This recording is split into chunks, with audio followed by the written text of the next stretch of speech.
is the first day of the rest of your life. Are you at your personal best? The show isn't about self-help. It's about self-action. What do you need to do today to make your life better tomorrow? Stop talking about making changes. Stay with us this hour and learn the steps you need to take to really make the changes this time. Life is short. Get going. You're simply the best.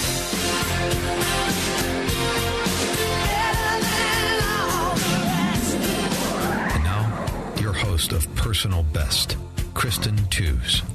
Welcome to the show. I'm so excited that you're here. We have a wonderful show today. We have Saul Z coming up. We have Elliot Richardson, as always, and we have John Trexelis talking about business coaching. But first, we are so lucky to have Tom Latourette from M3 Learning. We're going to be talking about salespeople. So whether you're a salesperson, whether you have salespeople on your staff, or whether you're working for a corporation and you're that A-player salesperson. That's what we're going to be talking about, those top salespeople today.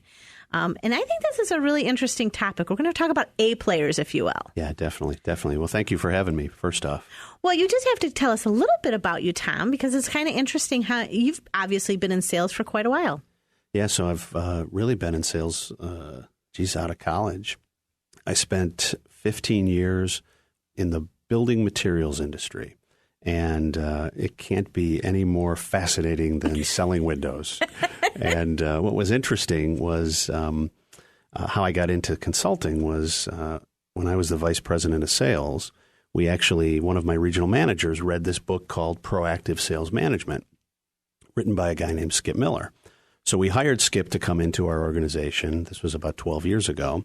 And he challenged us to really think about our sales processes and really talk about how we were working with our A players inside of our organization, transform the way we did everything we did. You know, how we worked with our salespeople, how we managed them, how we put metrics together. Fascinating.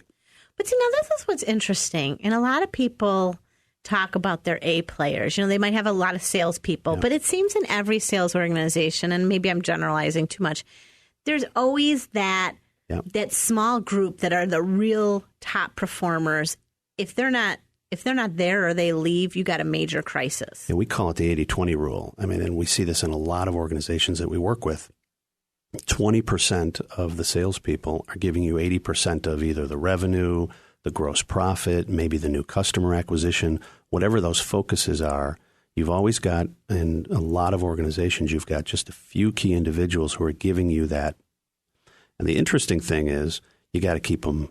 I mean, you really have to have care and feeding of those people because you've got to keep them inside the organization. You've got to keep them enrolled in whatever you're doing. We also have another rule that we talk about, and it's called the 3-year plan for an A player. And what we see is that most A players, it takes them 1 year to learn, 1 year to master a skill, and then by the 3rd year, they need to be re-enrolled because they're already bored. They're already looking for new opportunities. They're looking for new challenges. And a lot of organizations don't see that. So you've really got to work with your A players.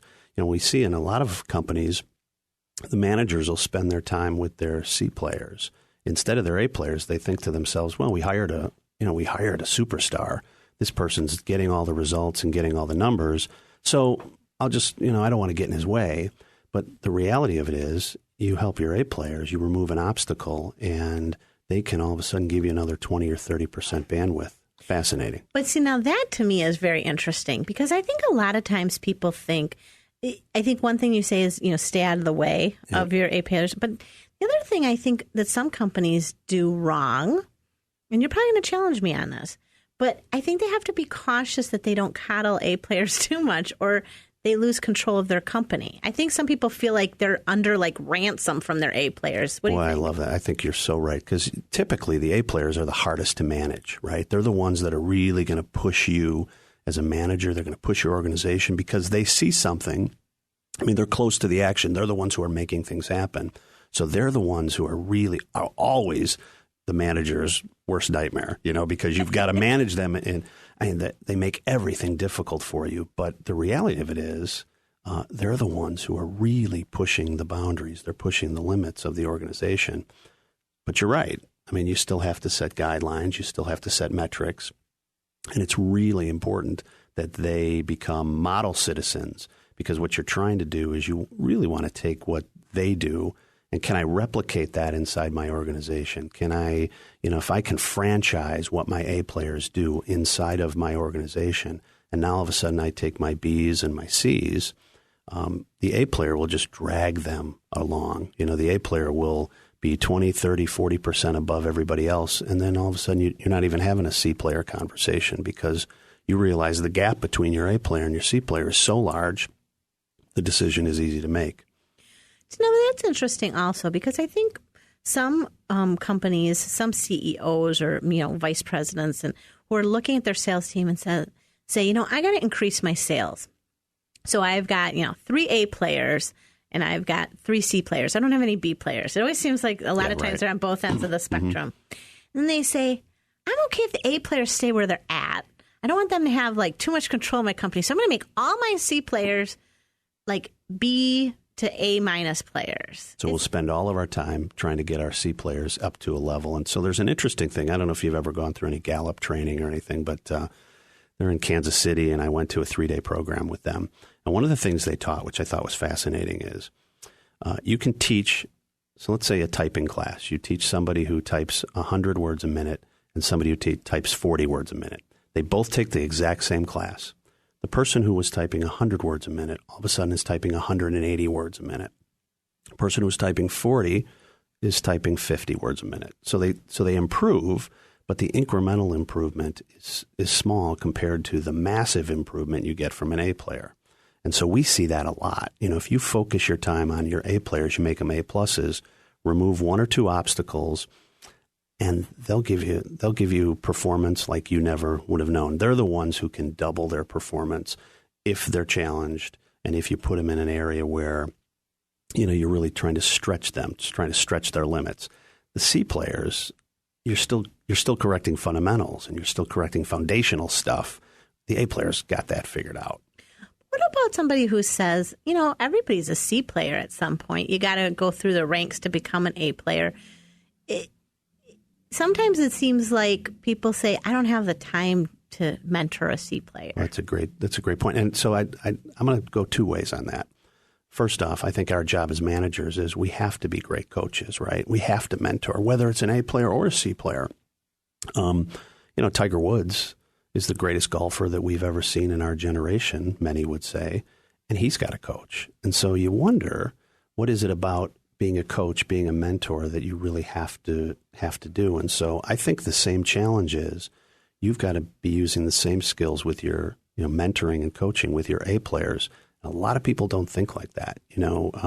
If you're going to stretch an A player, they're not great at everything, right? There are some skills that they need to master, and it's just like learning to ride a bike or whatever that is.